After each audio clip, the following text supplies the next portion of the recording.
What's going on, my Central Unit? It's the Central here, so back again with another classic WrestleMania pay-per-view review.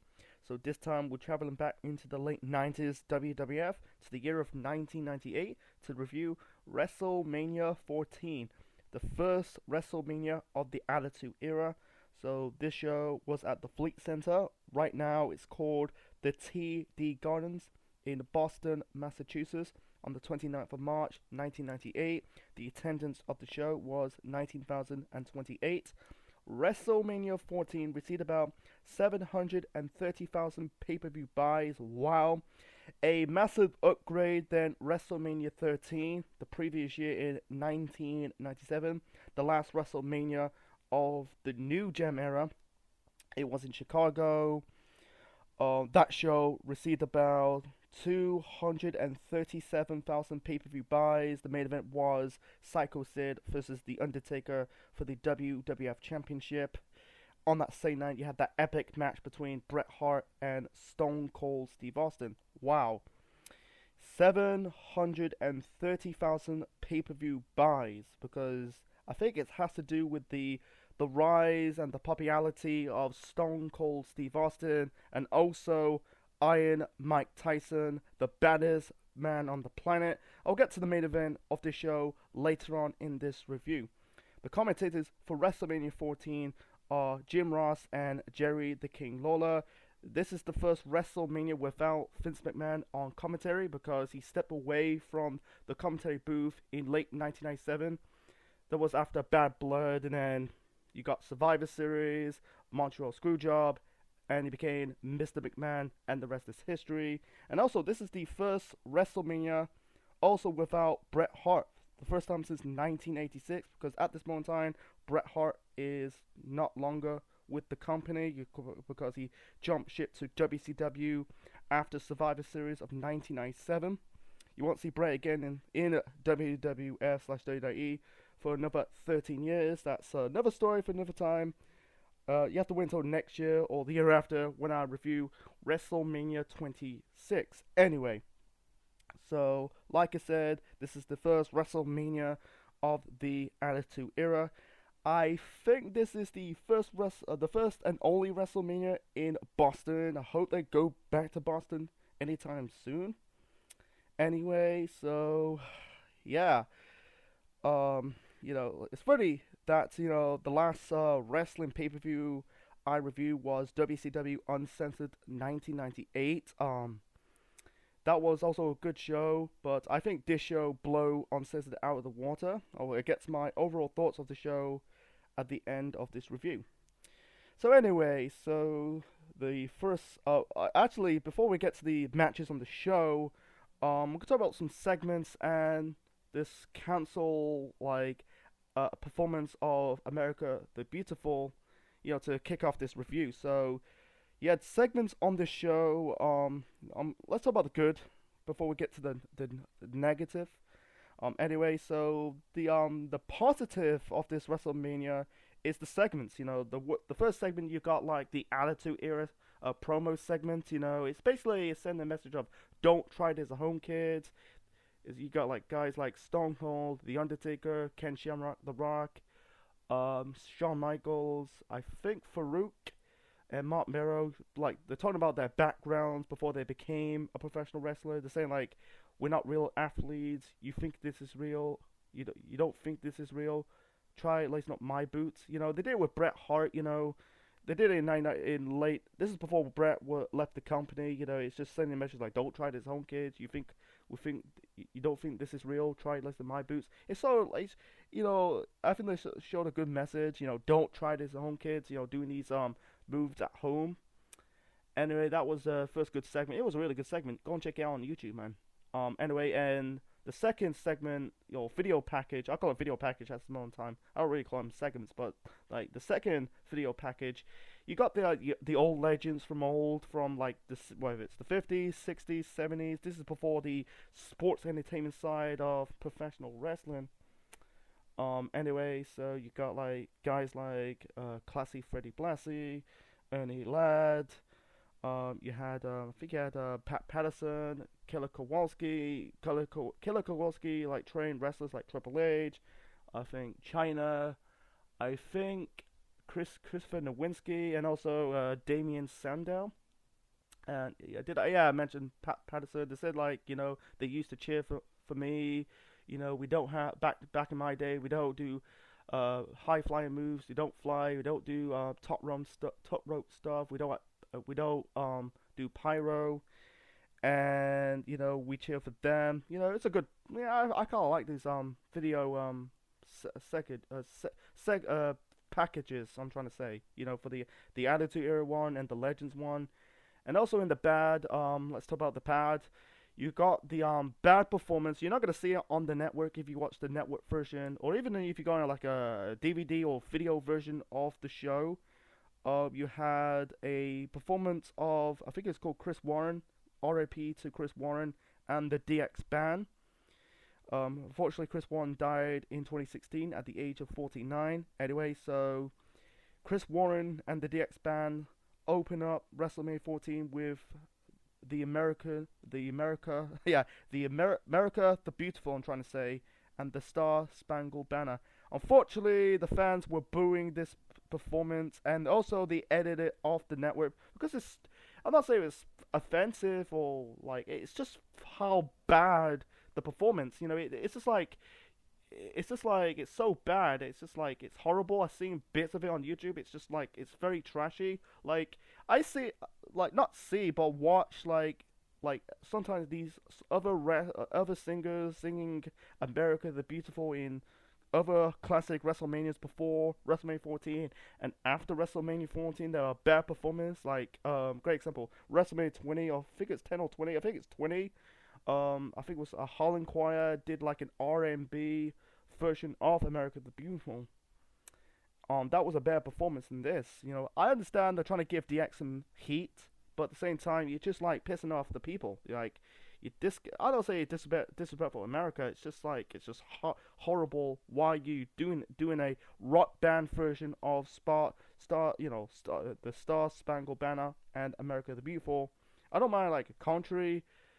I don't mind like a rock and roll version of it if it's done properly, but it's just like it's just really just not. I think it's just the reactions. I think they just got offended and just like how bad the performance is. Anyway, let's move on to the matches on WrestleMania 14. So we got 8 matches on the card, and we got about 1, 2, 3, 4, and 5 championship matches on the show. So the first match to kick off WrestleMania 14, this is a tag team battle royal. Winner face the WWF Tag Team Champions at Unforgiven. So here's the competitors in this battle royal for the tag teams. So we got Los Boricuas, that's Savio Vega and Miguel Perez, and Jose Estrada Jr. and Jesus Costello. Truth Commission, Recon and Sniper. Bradshaw teaming up with Chains, who's used to be part of DOA, and by the way, Skull and 8 Ball are also in this battle royal. You got Mark Henry, D'Lo Brown, and Farouk and Kama represent the Nation of Domination. We got the Quebecers, Jacques Rougeau, and Pierre Ouellette. You got the Rock and Roll Express. Wow, that's Ricky Morton and Robert Gisborne. Wow, I guess that's just a one-off. How they're gonna fit in the Attitude Era's WWF beats me. It's good to see, good to see Rock and Roll Express. And they did wrestle in the WWF before in the past. Like I think it was a Survivor Series 1993. Anyway, let's continue other competitors in that battle royal. Headbangers, Too Much. You could say this is the pay-per-view first pay-per-view match for Too Much. The future Too Cool. That'll be later on in the Attitude Era. Scott Taylor, the future Sky Too Hearty, and Brian Christopher, the future Grandmaster Sexay. Steve Blackman and Flash Funk. Flash Funk is Too Cool Scorpio, or former Too Cool Scorpio in ECW. And the Godwins, Phileas and Henry O'Godwin. And the return of the Legion of Doom, or at this moment in time, they got repackaged as LOD 2000. Hawk and Animal with Sonny Tanny Sitch as their manager. So the build to this, Hawk and Animal had that briefly falling out. They had that argument, brawl. This was after I think it's wrapping up their feud with the New Age Outlaws. So they come back with Sonny as their manager. They're wearing helmets. I see other people's opinions on YouTube about LOD 2000 about their helmets. Their helmet looks badass. I don't understand why they're wearing helmets. It looks cool in my opinion. Hawk was wearing trunks instead of wearing tights. Anyway, not Hawk. Animal. My apologies. Animal was wearing tights instead of trunks. Anyway, so they came. Yeah, they came with Sunny. Um, that's it. Besides that, and also I forgot to mention the Midnight Express, the new Midnight Express. It's not Stan Lane and Bobby Eaton. No, this is Bart Bombastic. That is AKA Bart Gunn. Later on win the Fall Brawl later on in that year, and Bart Gorn. No, sorry, Bob Holly, AKA the future Hardcore Holly. Anyway, this Battle Royal is just this is shit, man. To be honest, this is still gotta be the. I can't say it's the worst opener of WrestleMania of all time. This is not a good opener. It's just a glorified battle royal. This is similar to WrestleMania 4 a decade prior. Everyone's in the battle royal because they're not in the a championship match or the WWF championship tournament. This is similar to this. And this time it's for the who gets the tag team title shot at Unforgiven the following month. Anyway, so this is like I said, the glorified battle royal. Anyway, so you had Barry Windham. My apologies, because at this moment in time they broke up the Blackjacks. That's Barry Windham and Bradshaw, aka the future JBL. At this moment in time, they did the whole trying to do this temp fill NWA invasion. That's completely backfired.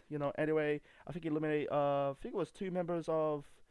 I think it was Change. They eliminate Chains. Anyway, so Barry Windham's at this moment in time. I think he did wrestle in WCW one time briefly in 1998. Maybe it's 99. I can't remember. It's one. He ended up going back to WCW. That's the problem with Barry Windham. He's never got appreciated in WWF. He's the Blackjacks.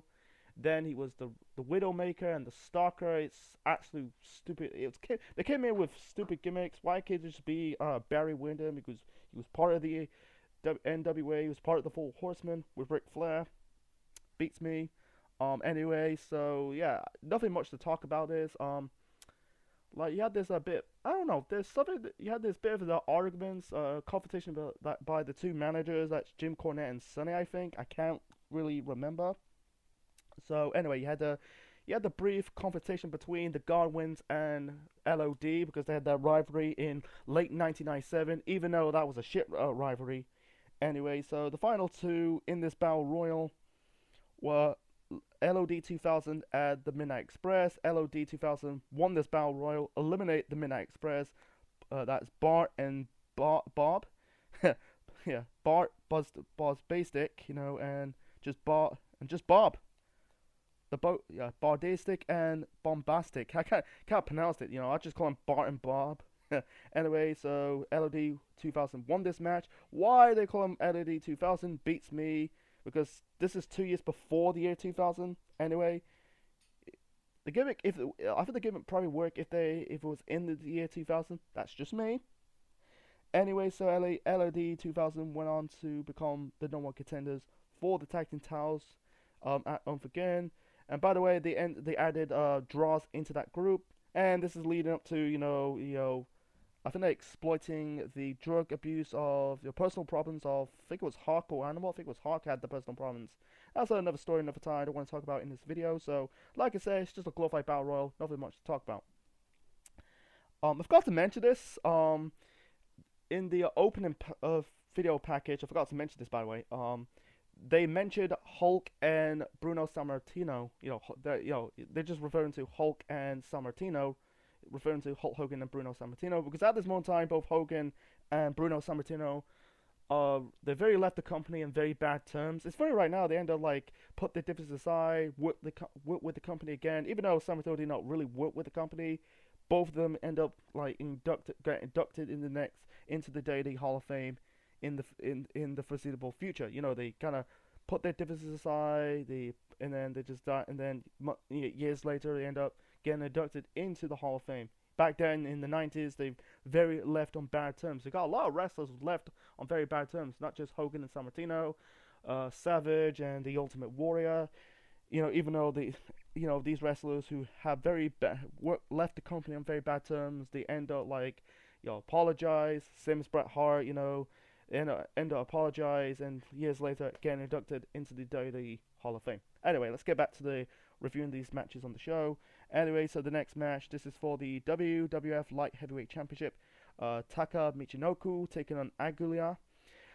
This is the one and only time that the Light Heavyweight Championship defend at a WrestleMania, because the Light Heavyweight division and the title was disbanded around, I think that's around 2002.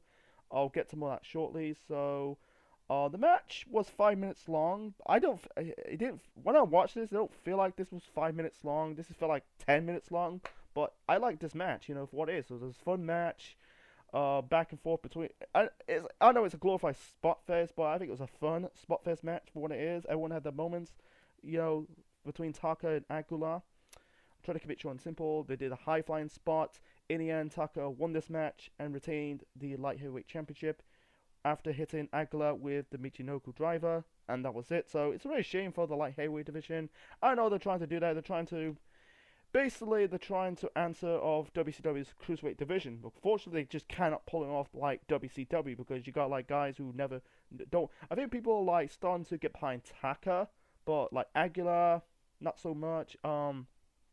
Yeah, it's not like in WCW. You got guys like Rey Mysterio, Eddie Guerrero, Juventud Guerrera, Psychosis, the La Parker, the Luchadors in WCW, but I give WWF some prop and credit. They're trying to do their own version of the Cruiserweight division and just call it the Light Heavyweight division. Unfortunately, it never caught fire. It's just what it is. So, anyway, some people give it 2 stars. I think it's a little harsh. I give it 3 stars. I think it's better than the opener. I wish they turned things around, like swap the matches around, have the Light Heavyweight division kick off WrestleMania 14. Then the Battle Royal. That's just me. Anyway, and also, I think this is the only match without any like build and storyline progressing. It's just what it is. There's no progress of the storyline. It's just basically a match of sake in the match. Besides that, fun match to watch. Anyway, next stop. My apologies. This is the next match. This is for the WWF European Championship. I think it's the first of 3 or the first of 4 European four European matches defended at a WrestleMania. I think the last one was WrestleMania 18, I think. I can't remember. Anyway, so this is for the European Championship. Triple H with China in his corner, represent D-Generation X, defending the belt against Owen Hart. Triple H and Owen Hart, they battled with the European title, in late 97 into early 1998. The build up to this, you had they're costing Owen Hart matches, even though Owen at the time he lost the title to Triple H. I think it was on a 2 weeks or a week before WrestleMania, but the build up to this, you had Triple H in China causing Owen Hart matches against, I think it was against Mark Henry, and then he had him in the match, Owen's match against Barry Windham. Owen suffered a broken ankle. And then, and I think it was on the go home Raw or 2 weeks before WrestleMania on a Raw. Like, Triple H Owen had a match. China hit Owen with a bat on the boot of the broken ankle of Owen Hart, and then Triple H locked Owen with some kind of ankle lock. I never get how they never give Triple H a submission hold, even though Triple H is not really a submission wrestler. I don't understand why. Like, every time Triple H does like a submission hold, they never, like, I don't know, man. I wish Triple H have a submission hold.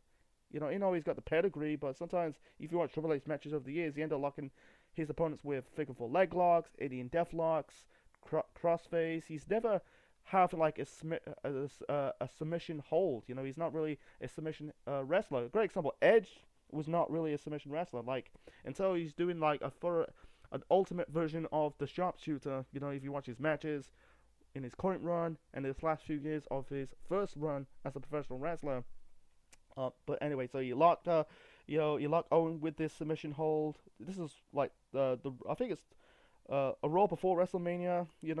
Some kind of it's similar to AJ Styles' calf crusher. So, and Triple H won this regained the European title. So it's just revolve around the European title between Triple H and Owen. After they gave up Owen's storyline. He's the black heart. I think it's never going to work. Owen as a babyface, he's just better off as a heel. He plays better well as a heel. But anyway, so let's talk about this match. This was fun to watch. I really liked this match. Before that, China needs to be handcuffed by Sergeant Slaughter, so it's kind of funny. Like Slaughter trying to handcuff China. China refused to get handcuffed by Sergeant Slaughter. She got in Slaughter's face, and then for a split second, Slaughter managed to handcuff China with him. That's kind of funny. Like in some moments of the match, Owen was egging her on, trying to tease with China and trying to go near Owen. He couldn't because she's handcuffed. That's kind of funny. Yeah, but besides that, I think Owen and Triple H good chemistry. I think they had good chemistry. I really enjoyed this match. I think what about the match? Owen suffered like a broken nose. He bled in the nose. Um, I think the ankle played a massive part in this match. Triple H briefly working on the ankle of Owen Hart. And China trying to get involved. I think he won part of the match. Was it? I think it was a submission. I think yeah, Owen locked it. I'm trying to remember, folks. It's hard to remember. Anyway, oh yeah, Owen locked Triple H with a sharpshooter, and China managed to grab Triple H's arm onto the ropes. So I'm trying to keep it short and simple. In the end, China, throw white powder in the face of Sergeant Slaughter, low blow Owen Hart, and then Triple H hit the pedigree to win this match and retain the European title. And then afterwards, Team White, the referee, who's just got inducted into the WWE Hall of Fame of this year. I'm talking about we're in 2023, by the way. Really uncuffed China, and then China beat the crap out of Sergeant Slaughter because he handcuffed her, and that was it. So yeah, it was a fun match, 3 stars, really entertaining match. I think good, like I said, good chemistry. It's very fucking sad, for Owen Hart because in that 1 year later, holy shit, we're not gonna see Owen ever again. A great example, like in when Raw did the tribute show to Owen Hart, when China and Triple H talking about Owen, you could tell Triple H is like broke. He's emotional. He got emotional in the Eddie tribute show. Talking about Eddie Guerrero. I will do a tribute reviewing that Raw. It's really like because next year is the 25th anniversary of his death.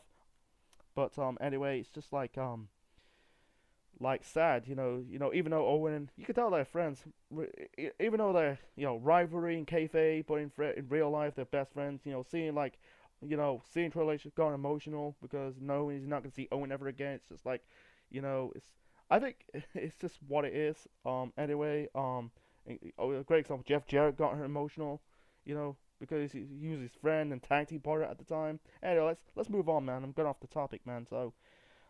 Anyway, this is the next match. We got a mixed tag team match. Marvelous Mark Merrow teaming up with his ballet slash real life wife Sable, taking on Goldust and Luna Vachon. Why? It's funny. Like I'm trying to explain you this storyline. Because at this moment in time, Mark Merrow is getting jealous about Sable because the fans really getting behind Sable. They're reacting Sable instead of him. And then all of a sudden, like Mark Merrow's hanging around with Goldust and Luna Vachon. Goldust is doing this. He's not really Goldust at this moment in time. He's just the artist formerly known as Goldust. He was wearing these random attires. Like he was wearing blackface. You're not gonna see in the network because it's too offensive. You're gonna piss off the audience. But anyway, so like Luna hates Sable for being existent. Why existing? Exist. Sorry, I'm speaking too fast. Need a drink.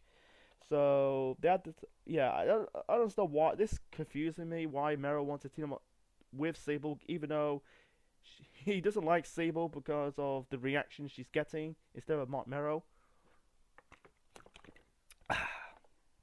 Anyway, let's talk about this match, man. I'm trying to hard to talk about this. It's very hard. This got to be one of the most confusing storylines in professional wrestling. Why you hang around with two guys? It's just like two guys, like two persons, like Goldust and Merrow hang around with Goldust and Sable. Got has no like interference with Sable. I'm not gonna. I'm moving on, man. It's hard to like explain. I wish that I think the benefit more if they just did a one-on-one match, but besides that, this mixed tag team match between Mero, Sable. By the way, Sable is the future wife of Brock Lesnar. Uh, Goldust and Luther Sean. I think this was a fun match. It was I think Mero, Goldust, Luna kind of carried Sable. Sable's the only unexperienced person in the ring. This is technically Sable's first match as a professional wrestler since she debuted with the company alongside Mark Merrow in 1996. Anyway, I think Sable, even though Sable is not really a good worker, I think she held on her own. The fans really getting behind Sable. Sable's got like the loudest pop. She was getting over at the time. Like I kind of liked it. I think the two-person carried the load was Mark Merrow and Goldust. Dustin Rhodes. And then say Luna Vachon. I don't know. I never seen Luna. Matches as a wrestler. She's mostly more like a valet. I think she did carry Sable to a passable match. It's really sad. It's really sad that Luna died. She died young. She died at the age of 48 of a drug overdose. I don't want to. I haven't seen Dark Side of the Ring. I wish I just watch it and get more information about it. But anyway, I think this was fun. I think they got a good time. They got 9 minutes long. It was fun to watch. In the end, like one more match, Luna trying to hit I think it was Sable or Mark Merrow, but instead she hit like a crossbody or off the top rope, but accidentally hit Goldust instead. In the end, Sable hit the power bomb, soon to become the Sable Bomb. Then Sable hit Luna, I think it was the TKO to win this match. Yeah, Mark Merrow and Sable won. This is funny. That's the only WrestleMania that Mark Merrow and Sable team up in a match. Later on in the year, Mark Merrow officially kicked Sable to the curb. Mark Merrow introduced Jacqueline. This is still kicking off this continuation of this, you could tell, rivalry storyline between Mark Merrow and Sable. Because it's really funny, the husband and wife in real life, they end up getting divorced later on in life. I don't know what year, I think around the 2000-ish. And then, Sable went on to marry to Brock Lesnar. And I can see Sable going back to, not going back, I can see Sable getting inducted into the WWE Hall of Fame. I think she needs to be in the Hall of Fame soon.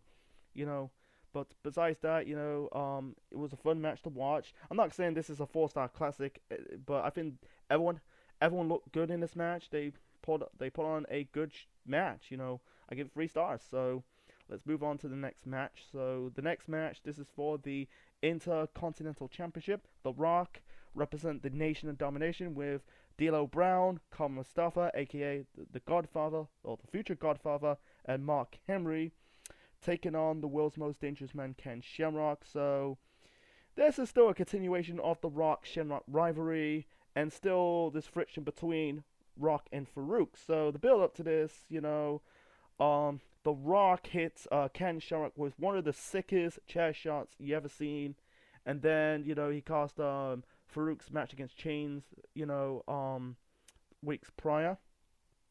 So the build, and also on this on this show, you had Rock got interviewed by Jennifer Flowers. It's more of a political like interview instead of getting to know who the Rock is. And it's really good.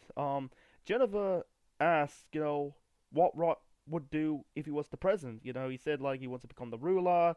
He just want homeless piece of trash putting their cardboards in there on the Rock's freshly mown lawn. And he said like if everyone gets out of line, he's gonna lay the smackdown on their asses. And also, I'm the hung jury. You smell what the Rock is cooking. I think this is the first time the Rock's introduced his catchphrase like know your role, laying down the SmackDown. You smell the Rock is cooking. You could tell like the Rock is. You could tell like they're putting the rocket strap onto the Rock's back. Going to be the second star alongside Stone Cold 2000. That'll be later on the year, but at the time he's getting over as this mid-card heel. He's doing. You can tell he's putting the prestige into that intercontinental title because he's basically put the the belt makes the no the wrestler makes the belt. You don't see that sometimes in today's wrestling. It's just basically just the wrestler makes the belt. The belt makes the wrestler. Unfortunately, that's not the case. The wrestler makes the belt, not the other thing around. Not the other way around. I'm trying to say. I'm sorry, getting it mixed up by the way. So anyway, that's not the last time we see Jennifer Flowers on the show. She was escorted by Jeff Jarrett because at the time he's still doing the country western gimmick. He ended up ditching it. That'll be later on in the year. I think it's in the summertime. He become the Jeff Jarrett you see right now, in WCW, in TNA, and I think it's a spin of his character in AEW. I might be wrong about this. So he asked Jennifer, "Does she looks? Does Jeff Jarrett looks good?" And Jennifer says, I've been around a lot of people that looks great. She said you look great, Jeff, and that was it. And she was there for being the special guest ring announcer for this match. So this match between The Rock and Ken Shamrock, I like that match of the Royal Rumble better than this. It wasn't a bad match. No, it wasn't a bad match. It wasn't a good match. It was rushed. It's got to be. This is the shortest match of the show. It was nearly 5 minutes long. Doesn't mean it's a bad match. It was okay for what it is. You had the brawl outside the ring. And then Rock hit Ken Shamrock with the People's Elbow. Yeah, they're not really clear at the time. The People's Elbow. It wasn't really a big move at the time for the Rock. In the end, Shamrock managed to make the Rock tap out with the ankle lock. He thought Ken Shamrock won the Intercontinental title, but he refused to let go of the hold of the submission hold onto the Rock. Then he take out members of the Nation of Domination. That was not Farouk, Kama, Mark Henry, and D'Lo Brown. Then they changed the decision. The Rock won this match. It retains the Intercontinental title because Ken Shamrock got himself disqualified. He got pissed off. He attacked referees and officials, and then he attacked The Rock when he's on the stretcher. And I think he kind of attacked him on the DX band stage. He held the IC title in the air, threw it back to The Rock, and that was it. So I'm not saying it's a bad match. No, it wasn't really a bad match. It was an okay match. I think it was rushed.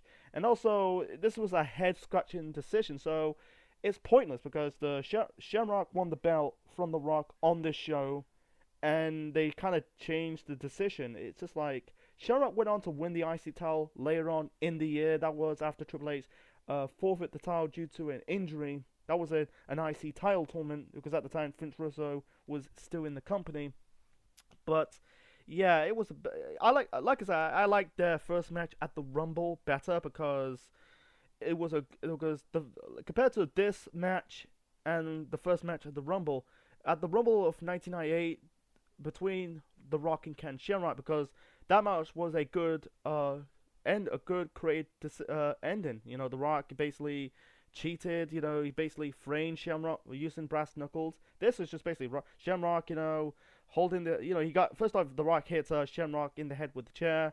That made him snap, but yeah, it's just like, it felt like he never got the leg on he went on to beat The Rock later on in the year at the King of the Ring tournament at King of the Ring in June of that year, but, over the IC title, he never, beat The Rock, won the title. I think the reason why, maybe it has to do, The Rock's, time as the IC title is still popular.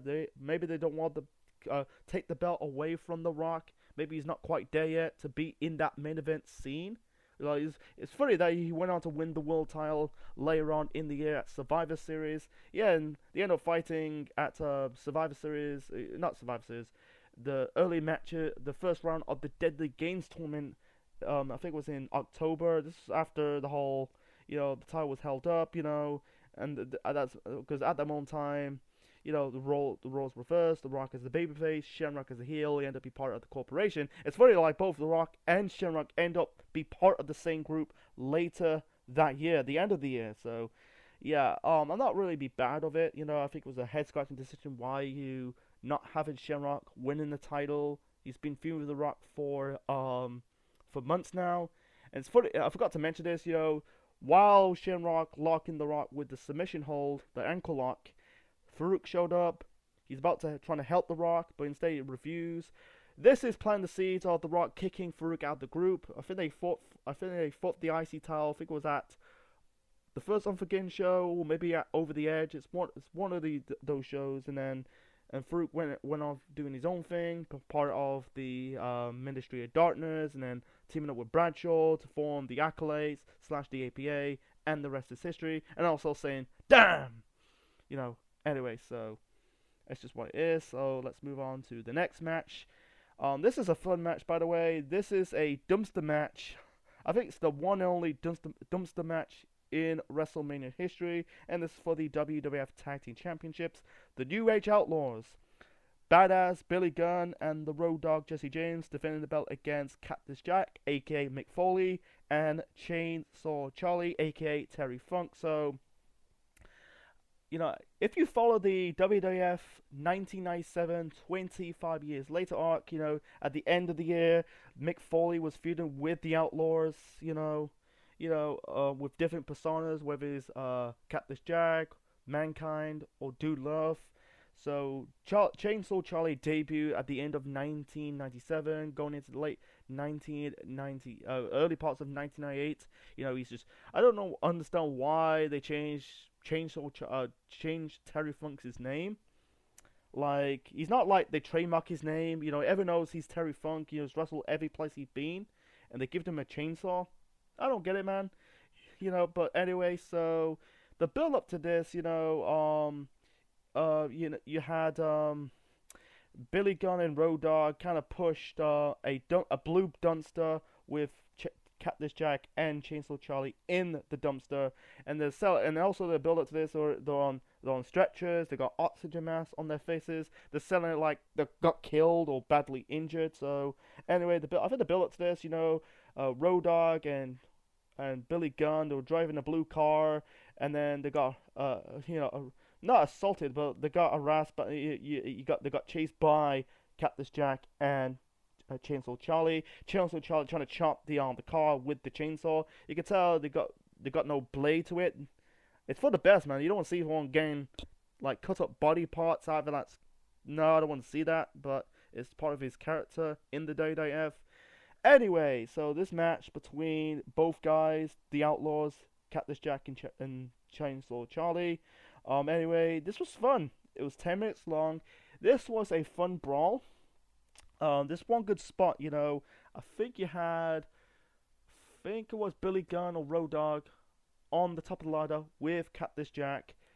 One of them hit Chainsaw Charlie with a cooking sheet, and then Charlie kind of fall down. He kind of like knocked the ladder with Cactus Jack, and I think it was Road Dogg or Billy Gunn. They kind of fall into the dumpster. That was kind of a cool spot. Anyway, I think one more of the match, Billy Gunn bled. He bled with the nose. Anyway, I'm trying to keep it short and simple, guys. You had the Outlaws and Cactus Jack were fighting backstage. In the end, they managed to pick up both the Outlaws. Chainsaw Charlie was driving a forklift and placed him with another red dumpster. And yeah, the goal of this match, you have to put your opponents into the dumpster, shut the lids, and win this match. They managed to did that, backstage to win this match and become tag team champions. This is you can say the first championship change on the show because you got Taka retained the light heavyweight title on the show. Triple H retained the European title on the show. The Rock, you could say, retain the IC title via disqualification by Ken Shamrock. So this is the first of two. You have to wait and find out when we get to the main event. So anyway, yeah, Chainsaw Charlie and Cactus Jack. It's funny, like, even though like Mick Foley and Terry Funk are best friends, they've been feuding in ECW when Cactus Jack was being, anti ECW. He's kissing Eric Bischoff's ass. He did the spinner to that of his character in ECW when he was in WWE a decade later when ECW came back as the third brand. So it was a fun match, but it didn't last long because the next night on Raw, the Outlaws regained the tag team titles in a steel cage match. So let's move on to the next match. This is another good match, man. Um, this is the first of many matches. Brother versus brother. The Undertaker taking on Kane with Paul Bearer in the corner of the Big Red Monster. So it started in the summertime. This is after the Undertaker, set a fireball in the face of Paul Bearer. Paul Bearer was blackmailing the Undertaker about his dark secrets. He revealed his dark secret that, Undertaker as a little kid set fire to his parents' funeral home and killing his parents, and plus thought he killed his brother Kane, but instead Kane was still alive. Then fast forward in October at Bad Blood, when the Undertaker fought against Shawn Michaels in the first Hell in a Cell match, we had the debut of Kane. You had Vince McMahon, with that good call says you gotta be Kane, and then Kane ripped the Hell in a Cell door, hit the Undertaker with the Tombstone Power Driver. For months now, Taker refused to fight his brother Kane for whatever reason, because what he did as a kid, setting fire to the funeral home that killed the Undertaker and Kane's parents. So in early parts of 1998, you could tell Kane and Undertaker were in good terms, Then at the Royal Rumble of 1998, in the casket match between Shawn Michaels and the Undertaker, Kane. This is the same match when Shawn Michaels suffered a back injury. I'll talk about more when I get to the main event. Kane cost the Undertaker the WWF title. Placed him on the casket and set the casket on fire, and that was kind of the last straw of the Undertaker. He decided to face his brother at WrestleMania, and also on that same night, the build-up to this, you had Undertaker, going to the graves of his parents, beg for his beg for their forgiveness, what the Undertaker that he did as a child. So anyway, let's talk about the second celebrity of actually four. There's four celebrities in this WrestleMania: Jennifer Flowers, Chris Warren, who's singing, the DX theme music, and this Mike Tyson. We'll get to him later on. And we got the WrestleMania WWF debut of Pete Rose. Pete Rose came out, future WWE Hall of Famer in 2004. He came out. He was basically bashing the people from Boston. He's bashing the Red Sox. They're not going to win another another World Series, because I know Super Bowl is American football, World Series is baseball. So out comes Kane. Kane chokeslam Pete Rose, hit him, not chokeslam. He gave him a Tombstone Power Driver. This is the start of a WrestleMania gag with Kane and Pete Rose. It's funny, like Kane got inducted into it's funny, like when Pete Rose got inducted into the 2004 Hall of Fame, I don't know he got inducted by Kane. It's a shame that neither of them never got induct each other, because of this gag. It's funny, the last interaction of Kane and Pete Rose was in 2010. Even though the celebrity era of WWE was shit, but I kind of, it's one of my personal favorites. That's just me. Anyway, so this match was good. You had Undertaker's theme music was good. You had the Druids. You got this dramatic theme music. Da da da da da da da da da da da da da da. Anyway, this match was good. I really enjoy this, man. Even though I know I don't give a shit, it's botchy, but this was a fun match to watch. Even though he had some messy spots, I think they did. This is Kane. You could say this is Kane's big match as a professional wrestler, because this is his second pay-per-view match. I think it was his second pay-per-view match. His first pay-per-view match was against Mankind at Survivor Series the previous year, but that was not like a high-profile profile match. I'm trying to say. So I'm getting my tongue twisted. But this is a high profile match for Kane. Anyway, I need a drink before we talk about more of this match. This was good. I feel like there's one spot in this match, Kane, Taker is on Kane's shoulders. He's punching him. And then Kane, I think he counted with a face buster. Anyway, Taker did like his typical pattern and dive, and I think Kane got out of the way at the last minute. It looks like he's like pushed him. I don't know what he did. He got out of the way. It wasn't really a botch, Taker barely had any contact with Kane. He kind of raising his hand. Looked like he kind of throwed him onto the announce table, but Taker crashed and burned onto the announce table. Anyway, Kane hit the Undertaker with the steel steps without the referee noticing. There was a no, that was the other match. There was no referee bump. Anyway, so this is the first match that someone kicked out of Undertaker's Tombstone Piledriver. Undertaker kicked out. Kane kicked out Undertaker's Tombstone Piledriver. That was the first attempt. Anyway, and then Kane hit Undertaker with his own Tombstone Piledriver. I think Kane hit the Undertaker with the choke slam. I think that was a near fall. I'm not too sure. And Paul Bearer's almost had a heart attack because every time Kane kicked out for the near fall, he thought he's gonna have the heart attack. He shouts towards the Undertaker, "Damn you, dead man, damn you for hell." In that bullet, they said, "You're not the real Phenom anymore." The Phenom, that's the Undertaker's nickname, alongside the Dead Man, the American Badass, the Ministry of Darkness, not Ministry of Darkness, the Lord of Darkness. My apologies. Anyway, so in the end, Undertaker, I feel like the ending was a bit rushed in my opinion. I wish they had more. When this match only lasted about 17 minutes, but I think it was good timing.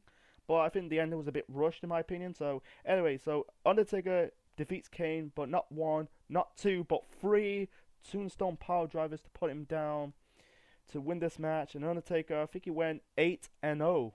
Let me think. Snooker, Roberts, Gonzalez, Bundy, Diesel, Sid, and now Kane. So yeah, I was right. 8-0 at WrestleMania, because at the time the streak wasn't a big deal. I think the only time that really the next time they actually mention the streak will be at WrestleMania 17 in 2001 in Undertaker's match against Triple H. So afterwards, Bearer beat down the Undertaker. After that, Undertaker was gassed, and then Bearer was attacking the Undertaker. He attacked Taker during the match, but after the match, Bearer attacked the Undertaker. Then Kane attacked the Undertaker with the chair. Then hit the Undertaker with a Tombstone Piledriver on the chair. It's really funny, when I watch these Tombstone Piledrivers in this match between the Undertaker and Kane, I think one or two Tombstone Piledrivers were not so good. They're basically dropping each other on their heads, It's just I feel like the match was a little bit sloppy, but besides that, I think this is gonna be the second. I call it the second best match of the night for me. I really enjoy it. So, it's not the last time this rivalry ended, because Undertaker and Kane fight at the following month's pay-per-view that's Unforgiven in the Infernal match when Taker won and Kane set himself on fire. Kane will get the last laugh because later on in the year he went on to become the WWF champion. That's another story for another time. And there's one thing I never knew because I watched someone else's review of the show that according to Bruce Pritchard, because that should be the end of the Kane character as we know it, because he's only brought because of the storyline with The Undertaker and Paul Bearer, but they decided to keep Kane as a character because how the fans really like Kane as a character, whether he's a babyface or a heel. And yeah, it's funny, 20 years later, both guys, The Undertaker and Kane, or 20 plus years later, Undertaker and Kane get inducted into the WWE Hall of Fame for 2021 and 2022. So anyway, you imagine it'd be a bad decision if have Kane, left the company after his feud with the Undertaker. Anyway, the next time they fought at WrestleMania will be at WrestleMania 20 in 2004. Unfortunately, it's not on the same intensity because Kane's buried the Undertaker alive. It's more of a comeback as the Undertaker, as the Dead Man. Nothing important. The last actual match for both guys will be at Buried Alive, Bragging Rights 2010. That's like I said, another story for another time. So moving on to the main event. This is for the WWF Championship. The Heartbreak Kid, Shawn Michaels, defending the belt against Stone Cold Steve Austin with Iron Mike Tyson. That's his nickname. And his other nickname is the baddest man on the planet. Yeah, Mike Tyson as the special guest enforcer. So, anyway, Shawn Michaels is in the middle of his third reign as the WWF champion. Defeated Bret Hart at Survivor Series of 1997. Montreal Screwjob. And out comes Mr. McMahon. Then fast forward to the start of 1998, Stone Cold Steve Austin won his second of 3 Royal Rumble matches to get a shot at the WWF Champion at WrestleMania. Also on that same Royal Rumble, you had Shawn Michaels fought The Undertaker in a casket match. On that same casket match, Shawn injured his back because Taker, hit Shawn with a back body drop, and Shawn landed his back onto the edge of the casket. He injured it. He had a career-threatening injury. So he missed the first No Way Out show with the back injury. So, and also he had personal problems, like in real life. I think he had a drug and alcohol problems. I'm glad Shawn cleaned up, become a born-again Christian. Anyway, so the Raw after, I think it was the Raw after WrestleMania. You had Stone Cold confronting Iron Mike Tyson, or just call him Mike Tyson, man. So Austin confronted Mike Tyson, got in his face. I think he gave Mike Tyson the middle finger. They pushed, they scuffled, they started this fight. You had Vince's reaction. Y'all ruin it, damn it. So anyway, the build up to this, you had Shawn has the level. He has the up against Shawn Michaels. I'm trying to against Austin. My apologies. I'm trying to describe what I'm saying. I'm speaking too fast. Anyway, I need a drink. So he had the advantage. You can tell Shawn had the advantage of Austin. Like the build up to this, he's beating down Austin, like hitting with the switching music. Then you have the DX members and plus the Outlaws. Even though at this moment in time there were satellite members of the group, like tie Austin, grab Austin by the arms onto the ropes. Anyway, so they had this segment. This was early on the show. I think it was like a live workout, even though they're not working out with weights. They basically had this segment. It was basically like an outdoor house show. You had Triple H holding Austin by the arms, and instead of Shawn and Mike Tyson ended up becoming a member of DX. Anyway, instead of Shawn and Tyson punching Austin, he kissed Austin by the cheeks. And also on the show, they're kind of mentioning they say like goodwill. They kind of like wishing get well Earl Hebner. I think I done my research that he suffered like an aneurysm or something. He's still alive to this day. He's not dead. Anyway, hope also get inducted in the Hall of Fame one day. That's Earl Hebner. Because we had, I think it's funny, like the first referee got inducted into the WWE Hall of Fame is now Tim White. Hope Earl Hebner be the next one. Anyway, so let's talk about this match. Austin versus Michaels 2, because they had their first match at King of the Ring the previous year. That was more of a technical style because Austin was a technical style wrestler.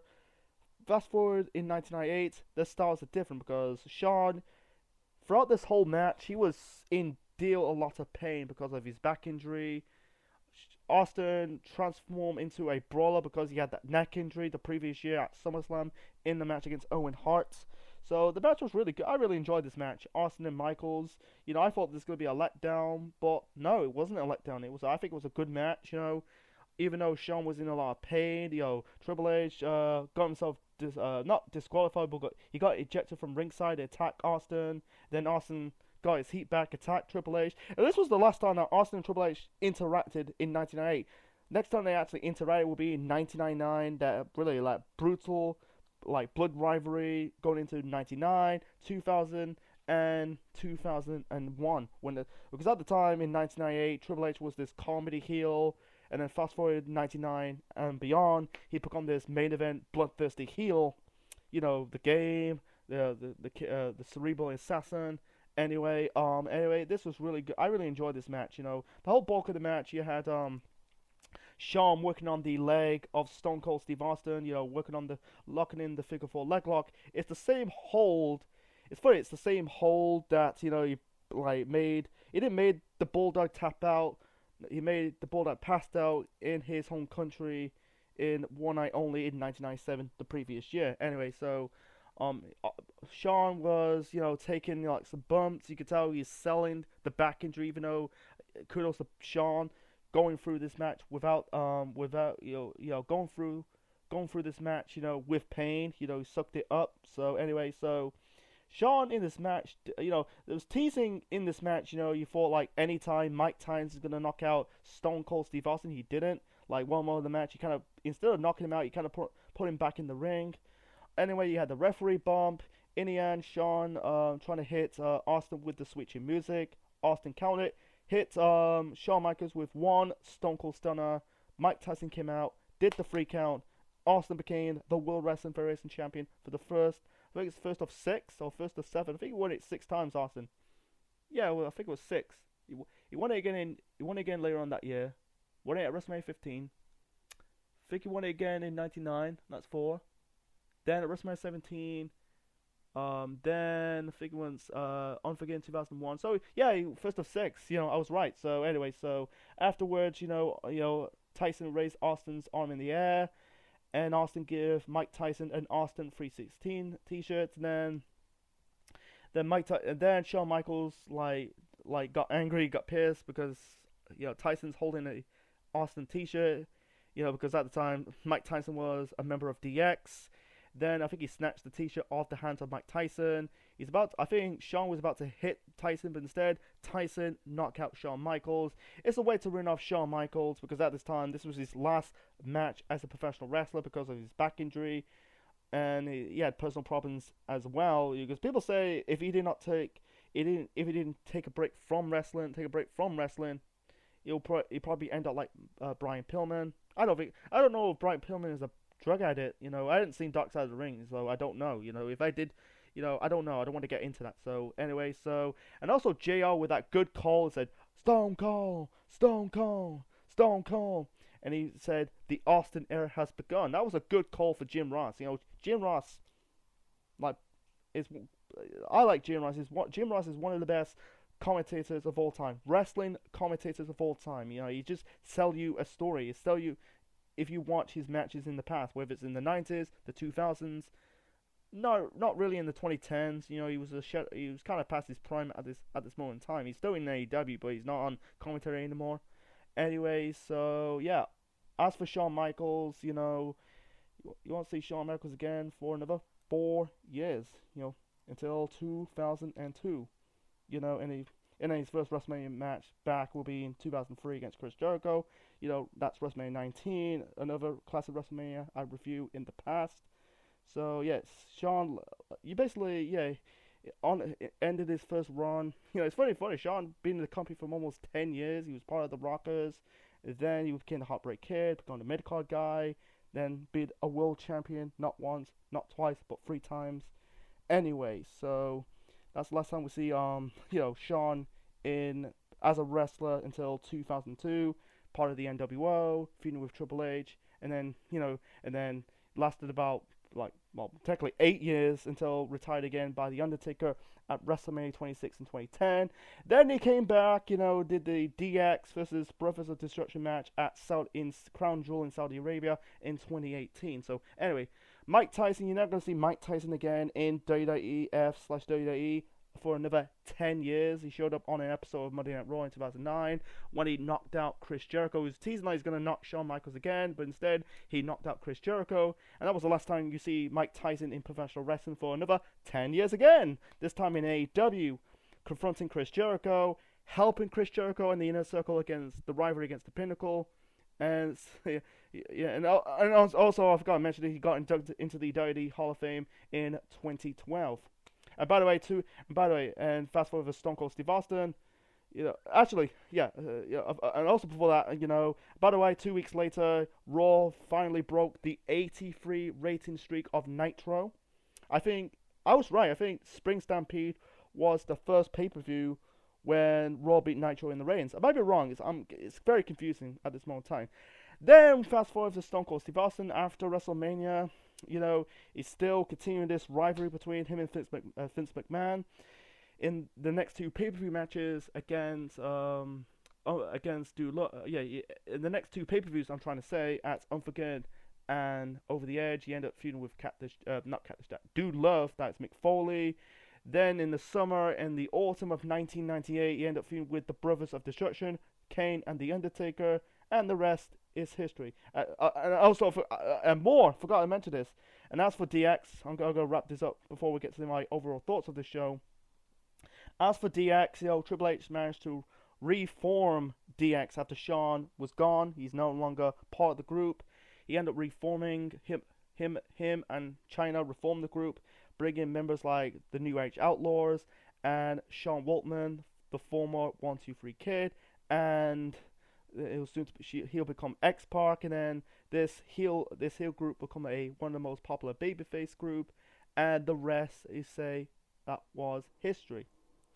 Anyway, so my final overall rating of WrestleMania 14, I give it an 8 out of 10. This has got to be the second best WrestleMania of the Attitude Era. The next two WrestleManias of 15 and 16 are shit. Until 17 and 18, they start to pick up the quality of the show. But this was good. I think this was a really good show. The only thing in the bad for me has to be this Battle Royal from the opener. It's just a glorified Battle Royal who face the tag team champions at the next pay-per-view. The only thing in the okay has to be The Rock versus Shamrock 2. Wasn't terrible. It was the weakest match of their series of matches in 1998. But the good is the good. I like the light heavyweight division match. The light heavyweight championship match, my apologies, was fun. Same as Triple H and Owen. The mixed tag team match. The dumpster match, between Cactus Jack and Chainsaw Charlie against the Outlaws, Kane versus The Undertaker, and also the main event was also fun to watch. So, yeah, I give this thumbs up. 2 thumbs up. Good show. What's your thoughts on WrestleMania 14? Leave your thoughts in the comments below. Smash the like button. Click the like. Click the bell. Subscribe to the Central Mind Network on YouTube. Be part of the Central Unit for more wrestling videos and more. Next time, yeah, like I said in my review of Uncensored 1998, like I said, I think this show is way better than WCW Uncensored. That's just me. Anyway, so yeah, like I said, like in my review of Uncensored 1998, I'm taking a bit of a break of content creation from YouTube for 2 weeks. When I do come back, that'll be in 2 weeks. So similar to what I'm gonna do on the WCW side. On this segment, I'm going to do another poll. When I came back from my hiatus, your two choices are one that is the next. That's for the next Classic WWE pay-per-view review. Your first choice, your two choices are one, Payback 2016. That is the first pay-per-view of the new era of the current product you see right now. And two, we can go to the year of 2006 in the Ruthless Aggression era. You had a triple threat match between Cena, Triple H, and Edge, and also you had this whole storyline between Vince McMahon versus God. Shawn Michaels teaming up with God against Vince McMahon. That will be Backlash 2006. Those are the two choices until I came back from my hiatus.